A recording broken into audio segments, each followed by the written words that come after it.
எட்டி தொடும் வயது இது ஒரு வெட்டு கத்தி போல் இருக்கும்.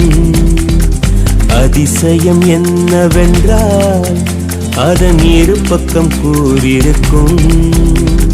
கனவுக்கு செயல் கொடுத்தால் அந்த சூரியனில் செடி முளைக்கும். புலன்களை அடக்கி வைத்தால் தினம் புது புது சுகம் கிடைக்கும். காலில் குத்தும் மாணி உங்கேடி என்று காமி பல இன்பம் மல்லி சேர்த்து ஒரு மூட்டை கட்டி வாணி வாணி பளபளக்கிற பகலானி படபடக்கிற அகலானி அனல் அடிக்கிற துகுலானி நகலின் நகலானி மழை அடிக்கிற முகிலானி திணற அடிக்கிற திகிலானி மணமணக்கிற அகிலானி முள்ளா மலராணி.